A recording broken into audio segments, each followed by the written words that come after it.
En el panel 14 nos hacemos la pregunta, si no es Dios, ¿quién es el responsable del mal en el mundo? La respuesta es el ser humano, siempre y cuando él no controle esa energía negativa que tiene él en su conciencia, cada vez que él deje aflorar su animalidad. Por eso es necesario que nosotros ahora profundicemos en este tema.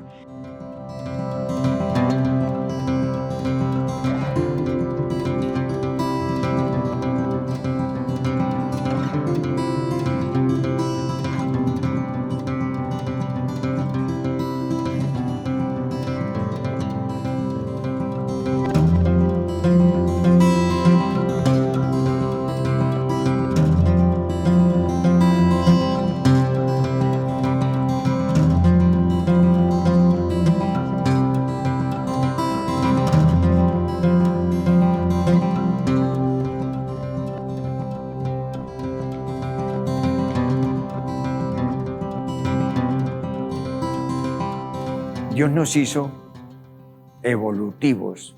¿Qué significa? Que Él pone en marcha una creación que cada paso en la historia va siendo un paso de mejora en esa misma creación. Y el ser humano participa de esta creación, en su evolución asume parte de la riqueza que tiene de la animalidad, porque, como nos dice la Biblia, ambos, nosotros como los animales, fuimos hechos de la misma arcilla, del mismo barro. ¿Qué significa? Venimos como de la misma realidad, pero evolucionando siempre. Y en esta evolución nosotros le ganamos al animal en el sentido de que tenemos ya, además del cerebro reptílico y el cerebro límbico, cerebro que manejan los instintos, cerebro que manejan las emociones, tenemos un cerebro neocortes. Y ese neocortes es el que nos da la racionalidad, el que analiza el porqué de las cosas y que sabe darle respuesta a cada pregunta que el ser humano se haga para poder sobrevivir en la historia. Entonces, en ese sentido, nos encontramos con el manejo de la libertad.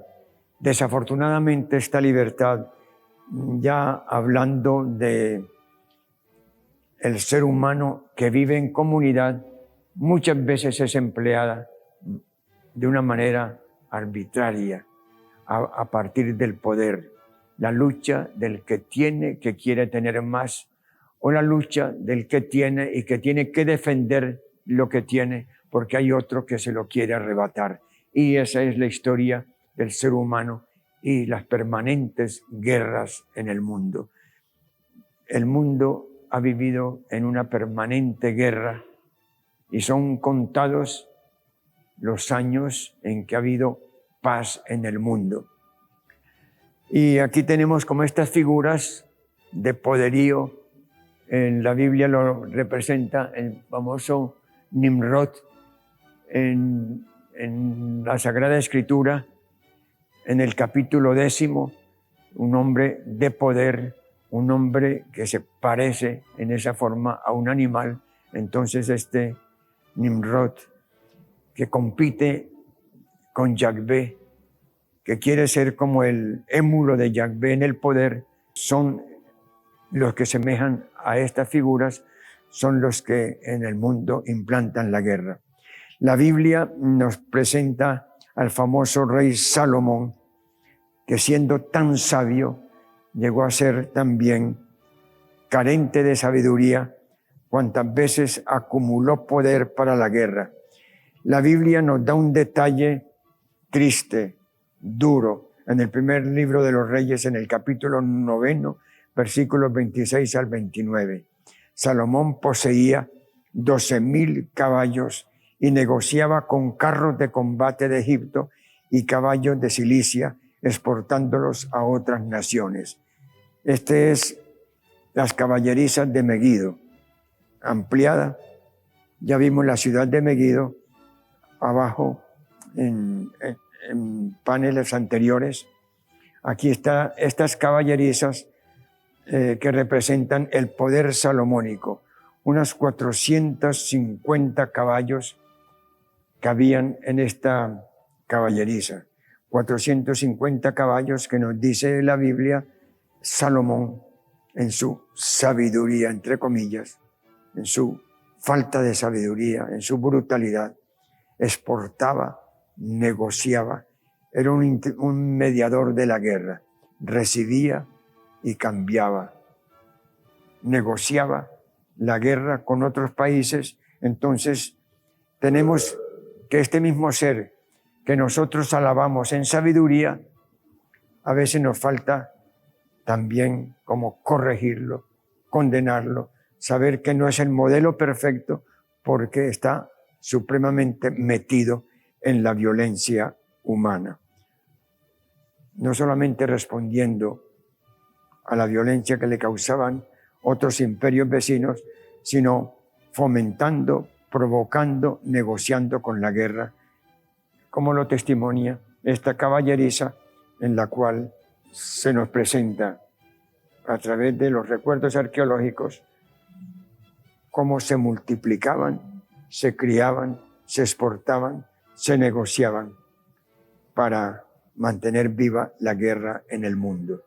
Esta imagen es una imagen de guerra en la cual vemos aterradoramente cómo los asirios empalaban a los vencidos. Estos son gente vencida en las guerras asirias, que es un modelo de crueldad en la guerra.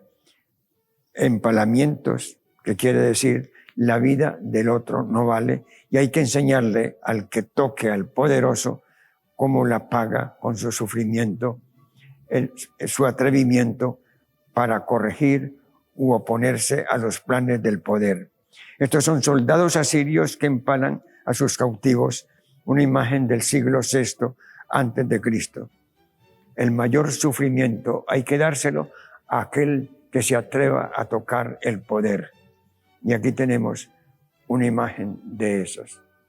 Tantas imágenes también de nuestras imágenes escondidas que a veces se revelan, de los encarcelamientos, de nuestras guerras, de las explosiones atómicas, de todo lo que el ser humano inventa para poder atemorizar al enemigo, para tener garantías de que las conquistas que hacen, las hace a base de fuerza, de poder, y como en la historia es este tipo de poder el que termina como imponiendo el camino que hay que seguir. Desafortunadamente, pareciera que todos estamos naciendo como con una impronta de guerra, con un deseo de guerra, con una tendencia a la guerra, porque cuando no tenemos armas las compramos, negociamos, pero nos tenemos que meter de alguna manera a prepararnos y a luchar, desafortunadamente, con armas, causándole dolor, tristeza y prolongando la guerra en el mundo, que no es la misión del hombre, es todo lo contrario, darle paz, felicidad y no muerte a través de la guerra.